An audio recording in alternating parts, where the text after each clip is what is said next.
All right. Good morning, good afternoon, good evening, wherever you are out in the world or in the US. This is a new series that I'm starting for my podcast or my YouTube channel. And the purpose behind it is I described it to Cindy as well, is that one of the things that I've seen is the kind of growth that my clients have had over the past few years. It's very hard to describe, especially like even if I describe it to people, it sounds like I'm saying all this stuff. Is it really true?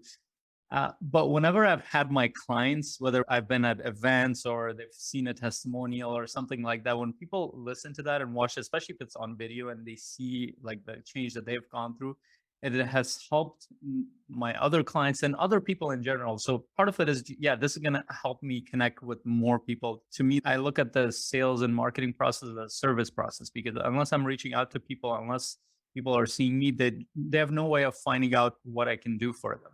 So Mm. for me, it's service. And so really getting people to understand, why do people think about going into coaching, or why do people think about getting any kind of support? So part of it is the coaching support, which is what we're going to focus on. But why do investors, high performers, professionals, and people who are trying to get ahead, they're trying to create a better idea of a better life for themselves, better businesses for themselves, a better quality of relationships, why do they even think about getting support? And I would rather my clients tell you that. Why did they choose? Because I don't know. To be honest, some of the stuff I'm not gonna know what Cindy's gonna say, because we literally have not prepared Yeah. things. Jumped on, and she might be a little bit nervous, and I'm a little bit nervous too, because I don't know what's gonna come out. You might say it's like, "Hey, I did not like what you took me what you did to me." So we're gonna be direct, vulnerable with what we learned, and you might see some tears from me or from Cindy, or maybe from both, or maybe not. I don't know. We don't know what's gonna happen, but we're just gonna go on this journey with you. And I'll start this off with Cindy. Maybe we'll start from the beginning, like before you even thought about coaching or any of this stuff. What was your life like before you thought of getting any kind of support? And what made you kind of even think about, like, oh, maybe I need to go into something like this? Yeah. So my life was, I was rediscovering myself, honestly.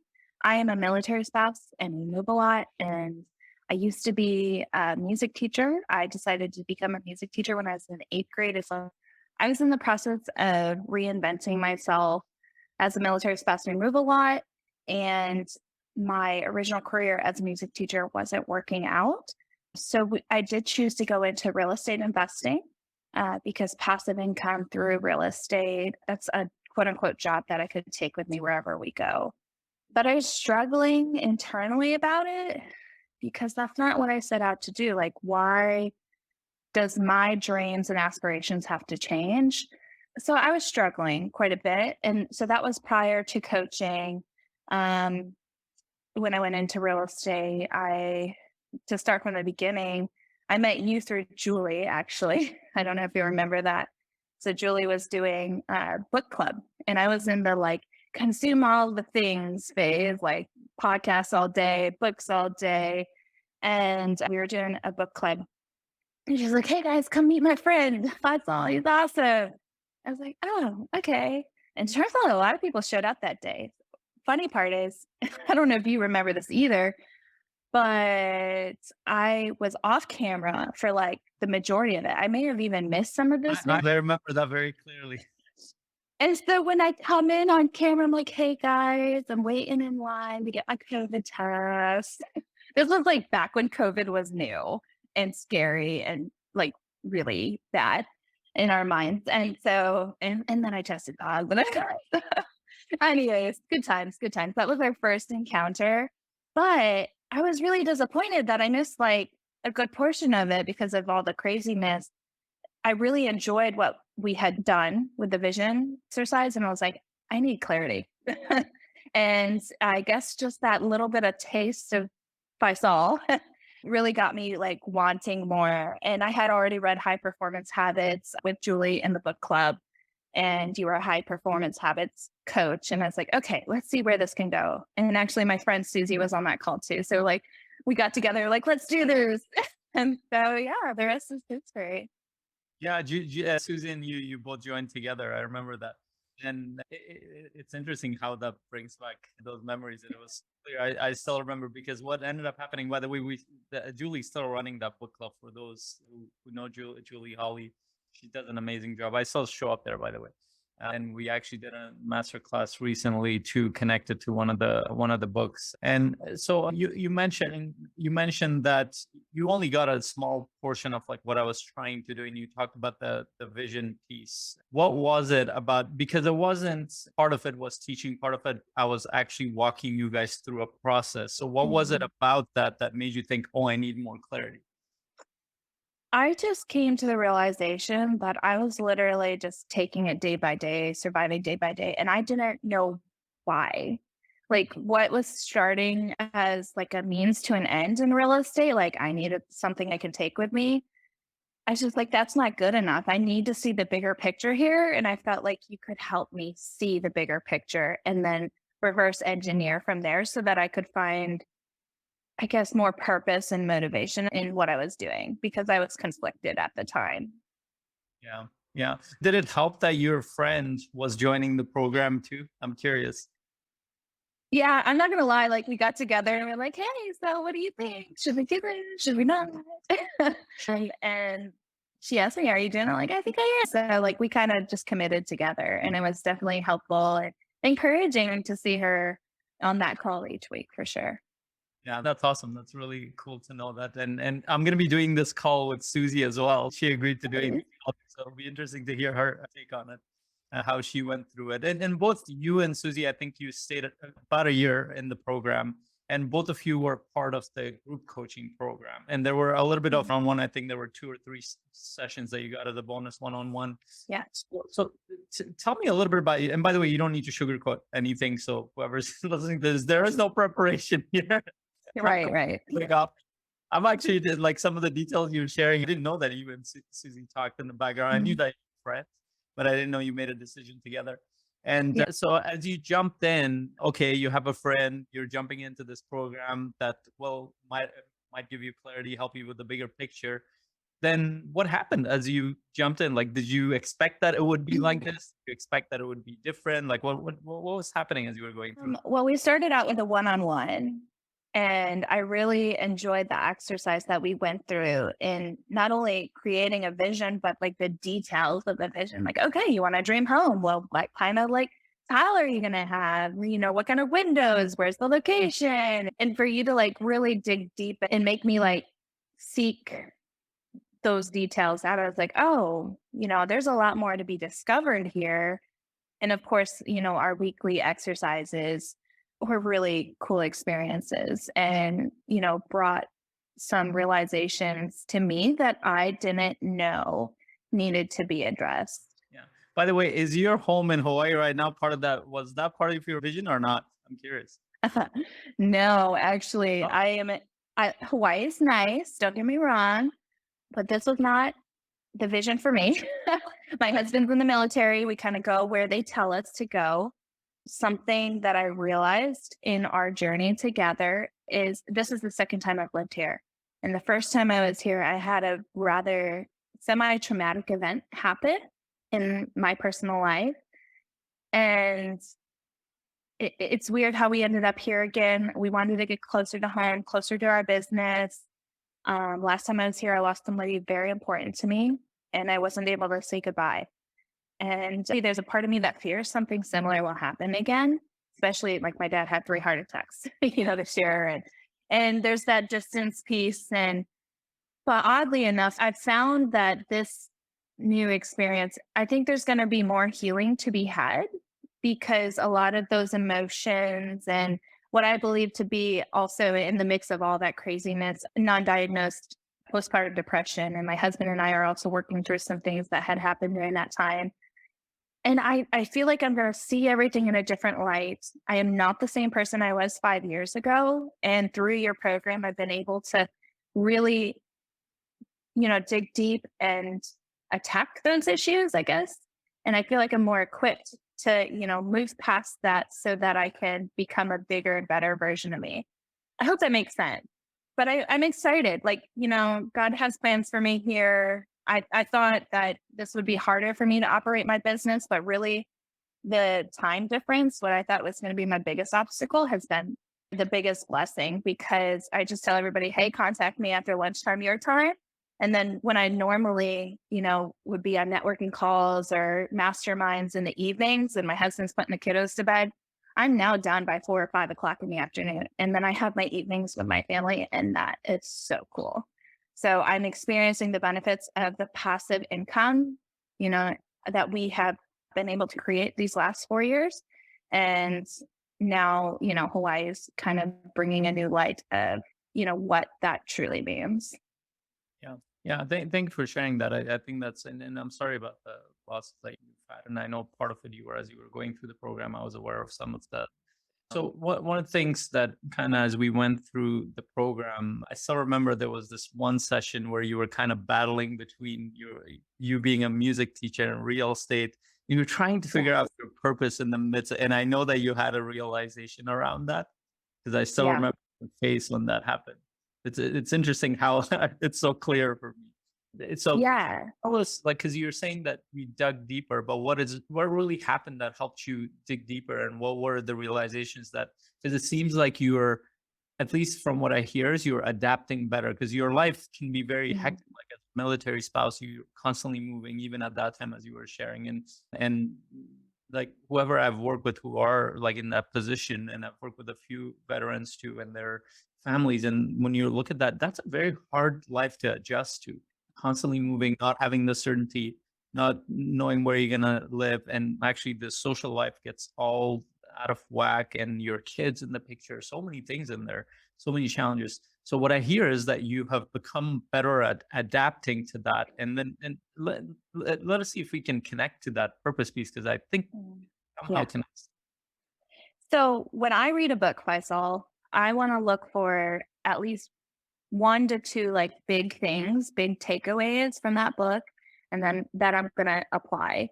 And so when I think of our year of coaching together, I have 2 big things for sure that I took away from our relationship and in the group coaching. And the first one being my mindset shift around my identity and my purpose and what I was doing, which is huge. Like I say that like it's nothing, but it's huge. And that's goes back to like the shift between being a music teacher and a real estate investor.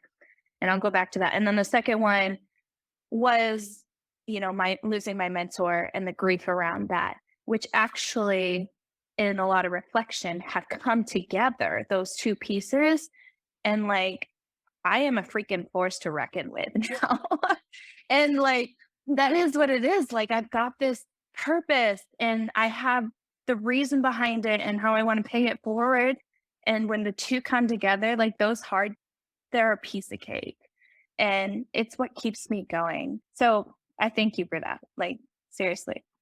Well, you're welcome. And I knew I was going to get teared up more than you.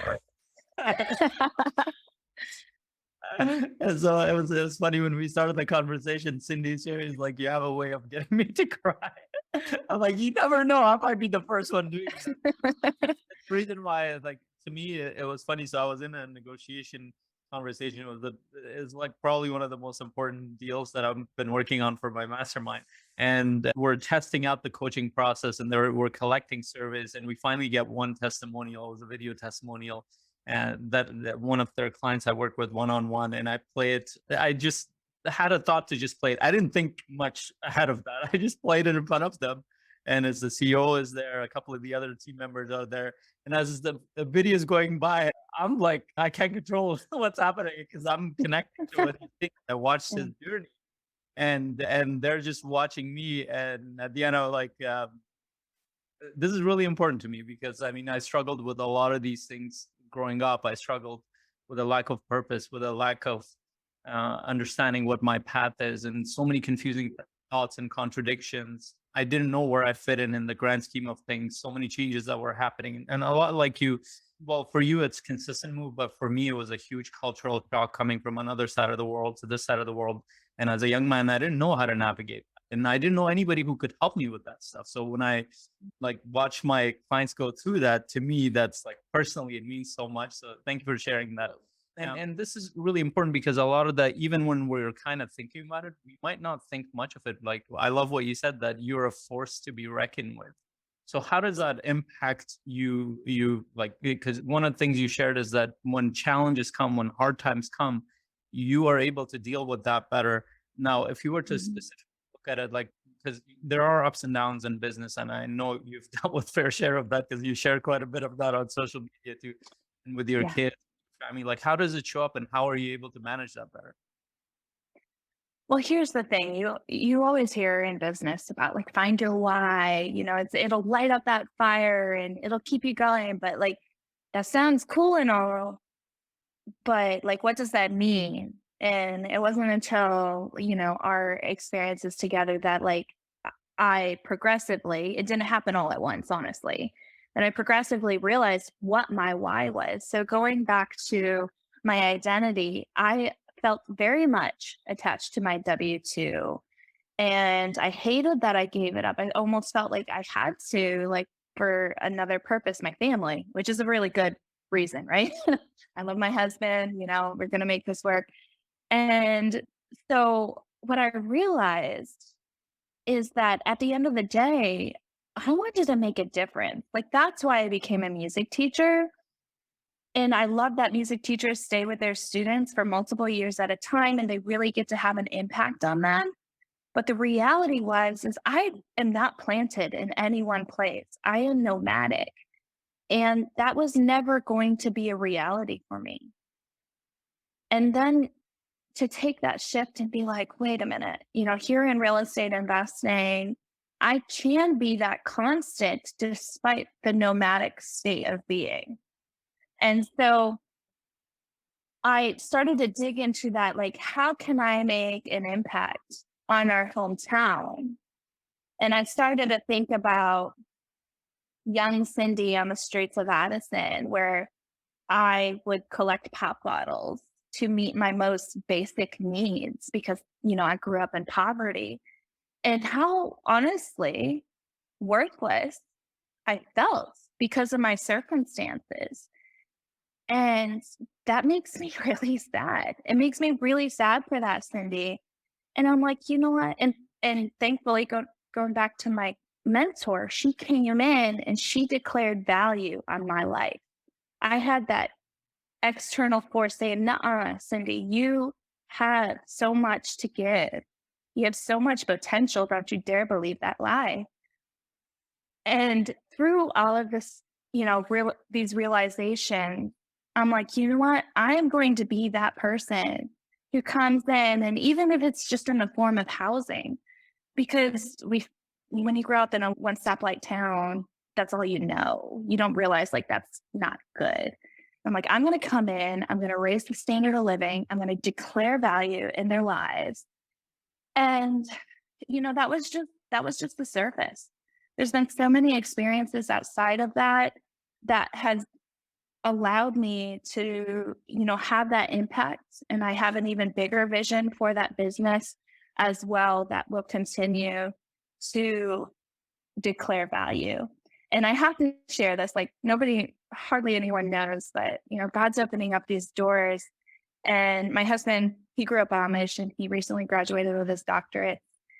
And people know we're invested in this town. And so I was like, honey, I need to do a write up on you. It's totally not his style, but I need to do this write up and put it in the paper so that people of Addison know that you can go out and do what you set your mind to and you can achieve your dreams despite your current circumstances. And so I did the write up.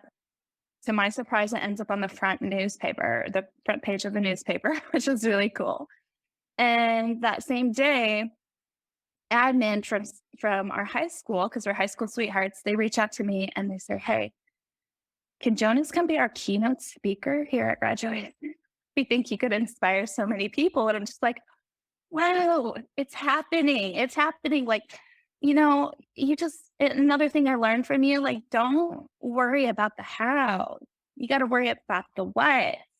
And I'm seeing this unravel. Like, I know what we want to accomplish, and I just believe that it will be provided. And I don't always know what that's going to look like, but I'm really excited for my husband to like get up there and inspire the heck out of, the young students graduating this summer. It marks 15 years since we graduated. But I truly believe that just more and more of those types of opportunities are going to plant themselves in our lives. And I'm really excited for what is to come. And honestly, my footprint for impact is way larger than it could have been as a music teacher confined in a classroom. That's so incredible. And that's what I one of the things, and you might not know from my perspective, because whenever I'm listening to this, I think this is why I miss you talking about these things, because you would talk like this, you would talk exactly like this in the group coaching calls, but I don't think you noticed what you were saying. I don't think you realized what you were actually saying. And for me, a lot of that became like, because we all say incredible things, but we don't know that we are incredible. It's very odd, and once it unless it becomes solidified in our identity, like you said, we don't know how we show up out in the world. And I really want to honor you, and for you to have the courage, first of all, to be so vulnerable and share all that stuff, but actually stepping into that identity and expanding your vision the way you've had. And it's like a lot of times I share like who my ideal clients are, and you are like, you are the leader who can actually expand your vision. Your potential is actually much higher than you can conceive. Even what you're conceiving is Mhm. probably very little based on what you can actually do, but it's solidified right now. It's become a part of your being. It's become a part of your normal life, versus a lot of the times when we were on calls, there was like, at least I sensed there was a disconnect from what you were saying and who you were Mhm. actually showing up. You hadn't solidified that identity. I wonder, did you feel that in the beginning? Oh, yeah, absolutely. I was in a place of discovery and almost like convincing myself, and that's okay. That's okay. Like, you're not going to necessarily have a come to Jesus moment and like it in like this, moments. It's a journey and it's a process. And if I'm being honest, I'm still in discovery mode. And that's what's so cool about professional development. Like you don't want to be stagnant. I think a year or two ago, one of my business partners, he called me up, like he kept calling me up, like, hey, let's get involved in this, let's get involved in that. And I would have hesitations and I really love fellow entrepreneurs because they will challenge you. And he just, got real with me. He goes, Cindy, what is your hesitation? He goes, I see more potential in you than you see in you. She's like, oh goodness. Like, don't call me out like that. Like, and then it got me thinking, like, we are our own worst enemy. And we constantly, doubt ourselves. I mean, maybe I'm not speaking for the masses, but I think it's more true than not that we get in our own way.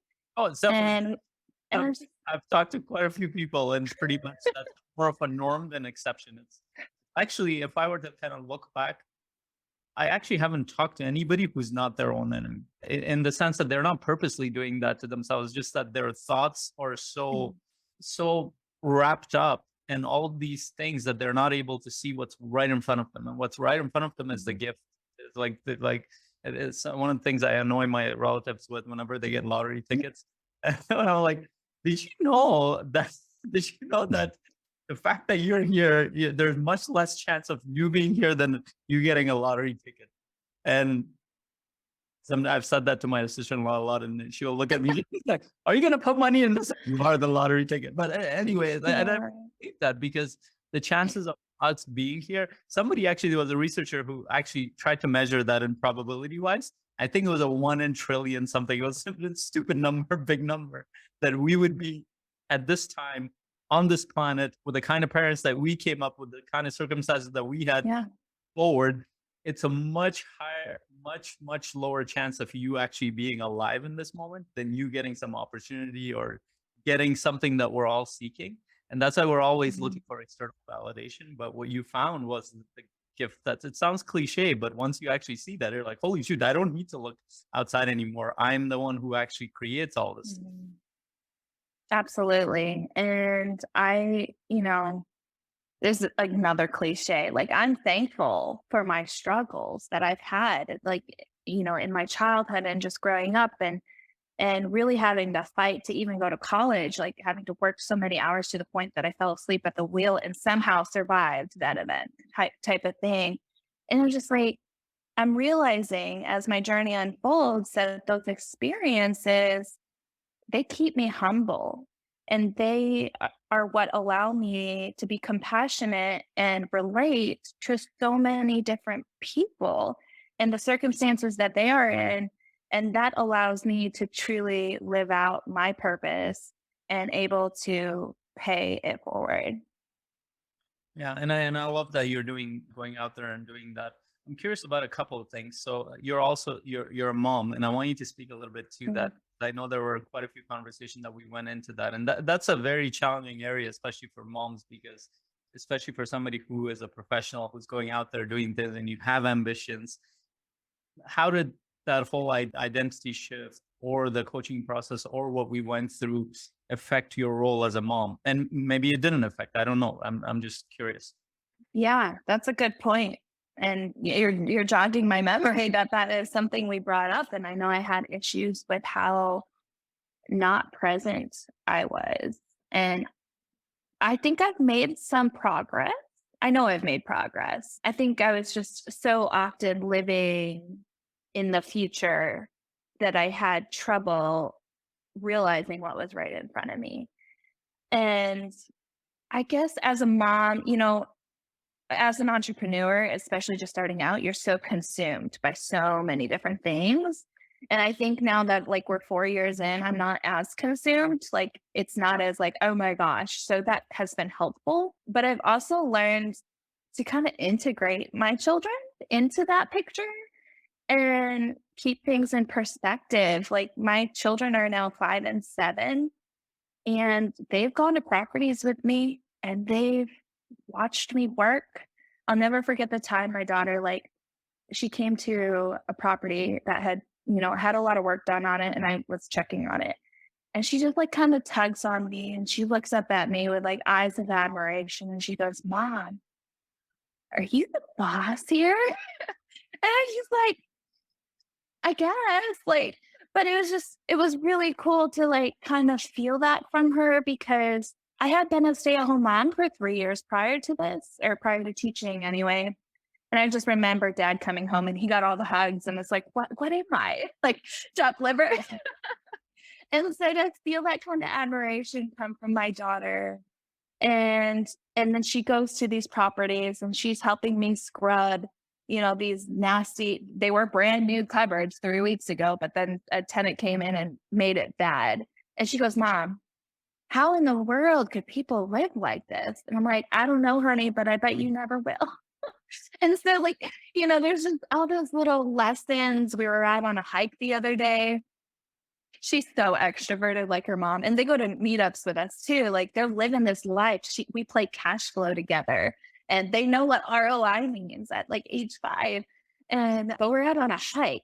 I'm not talking about real estate at all or investing. And she goes, Hi, how are you? Yeah, we hike a lot. We're used to this because sometimes we go home and we stay in one of my mommy's properties. She's a real estate investor, and there's some woods nearby.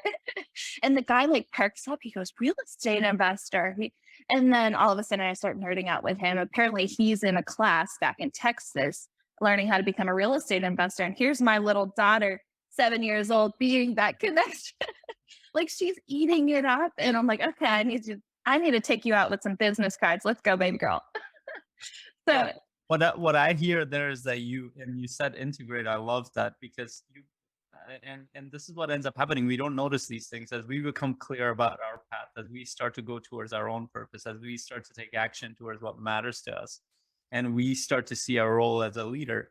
We naturally actually integrate other people that matter to us. And I think that's probably one of the mm, best parts of, like, people don't realize, because a lot of parenting nowadays has become, well, how can we give everything to kids?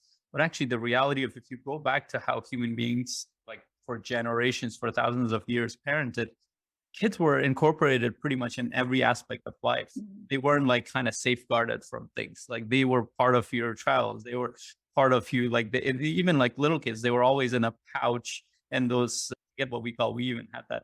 but the moms would be gathering stuff, being farming or doing whatever they were Mhm. doing. They were part of that experience from the little kid that they were all the way to as they got older. They saw how their parents worked. That's how human beings learn what life is about. You're modeling that for them, which is really powerful. And that Yeah. I really love that. That's such Thank a you. And now we're going to the next level in integrating my husband. Like, of course, he's been involved like in the background this whole time, but he graduated back in December, and then he's like, "All right, I'm ready to dig into the books." I'm like, "No, you're not just coming in to take over, okay? Sorry." But we have chosen, we invested in some education, and we're learning more about commercial real estate because that's kind of, he's been bigger. Like, he's a very good visionary. For me, it takes some work. He does good.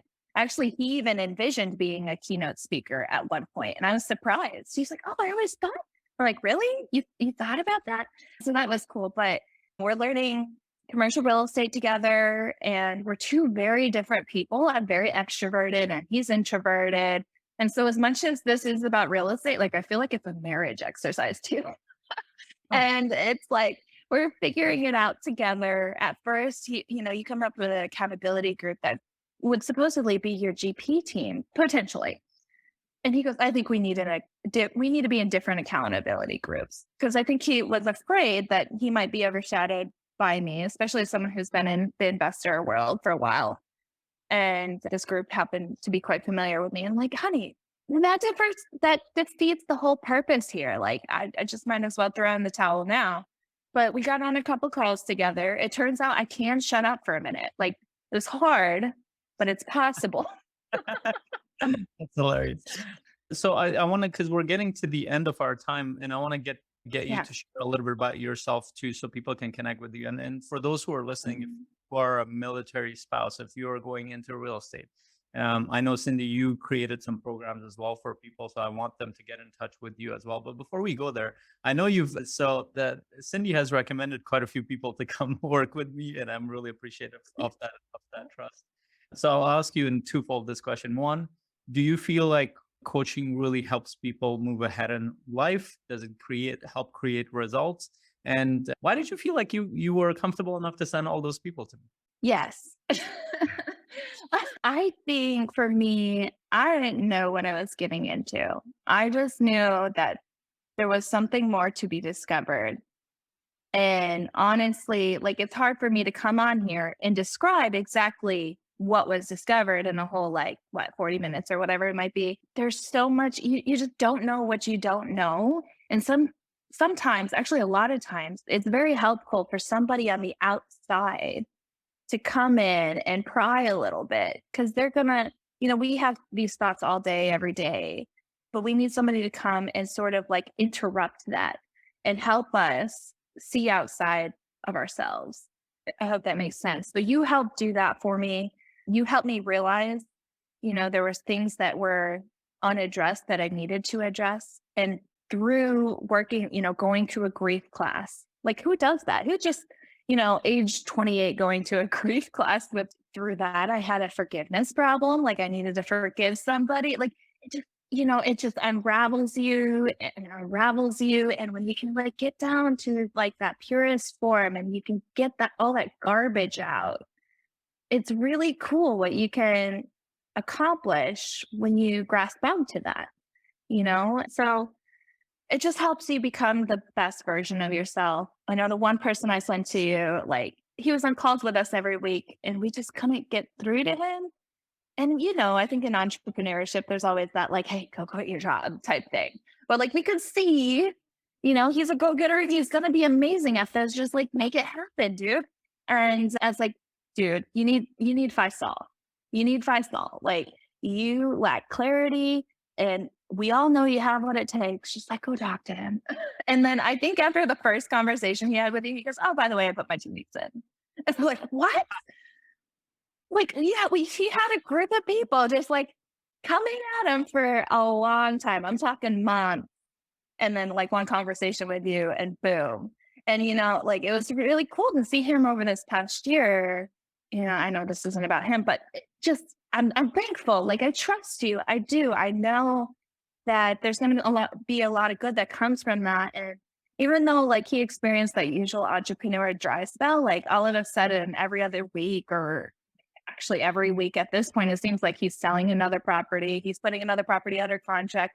Like he's killing it. He is experiencing what we knew he could. He just needed to make that connection. And I think you were it. Thank you. Thank you. I appreciate that. And I know who you Yeah. were talking about. It was funny because I know that that happened. So he never told me that he quit because we did that one session. And usually I do, especially if it comes from a referral, I'll give it as a gift to them, like as a gift from you to them, because you were the one who saw that they needed that support. And he went through the session. I knew he had a huge realization, and I didn't hear from him for a little bit. And when you told me that later on, I sent him a message. I was following up with him, but like, hey, it looks like you did that. And he's like, yeah, there's so much going on there. He was doing a lot of stuff with just that one session. And then finally he Okay. reached out to me after about 4+ months. And he's like, I can't get that conversation out of my head. Is like, if that one conversation had that effect, what would happen to my life and more? So he's like, how do I Yeah. do this? And to me, it's like Yeah. I'm attached to whether come to me for support or go somewhere else. Because a lot of times people might need that one conversation to move forward. But if they are somebody if somebody's going on a long-term journey, coaching is one of the most powerful processes that I truly believe in because I've gone through that Mhm. process. I'm continuing to go through that. A lot of times when Yeah. I'm events when I'm offering the coaching services that we have is like there was one event last year I was doing that. I didn't realize that in my head, but I'm like, I believe in this so much that I have a conscious parenting coach, I have a high performance coach, I have a couples coach, and I'm a business coach. I'm like, oh shit, I have too many coaches. And I laugh because I'm like, I don't like spending on that, but I know that the ROI on this is so huge because Yeah. I've seen it over and over. It's much bigger than a lot of the other things. And initially, whether you're an entrepreneur, investor, or whoever you are, the initial investment in it is in yourself. Because if you can clutter what's inside of you, if you can get focused on what truly matters to you, I would say that to anybody. I truly believe that what you have inside of you is incredibly powerful, and that's the process of Mhm. coaching. It's very hard to describe even for you as you're trying to do that because it's an experiential process. You have to go through it to understand it. And we're kind of coming to the time, but I do want to give you an opportunity to share how can people find you and connect with you and whether they're investors or people from your niche that you're working. Sure, absolutely. Well, first of all, if anyone's going through a transition, reach out to Faisal. He's amazing. He will help you find clarity and, just take off like a rocket. But you can reach me at www.meetcindybyler.com, MEET, cindybyler.com. That will take you to my website. I do have a course, a mini course that helps people find off market deals. And it also takes you to all my social media links. So it's like all in one. It's awesome. So you just go there and you can feel free to reach out to me. I do have LinkedIn on there. I'm not really there. Like I'm such a We'll millennial put all on the Facebook. links below. We'll put all the Yeah. links for you so you'll be able to connect with and definitely connect with Cindy because like just you talking to Cindy, I know that it will elevate you to a different level. And I know she's doing a lot of amazing things out in the world. And I'm always thinking about I'm like, holy cow, I'm so glad Cindy's on that path because you're impacting a lot of people. So thank you for your Thank you. out in the world and thank you for trusting me on that path. And thank you for jumping on this call and taking the time to do this. It's so good to talk to you again, Faisal. You too. So good. We'll Yeah. talk soon. Okay. Take care, Cindy.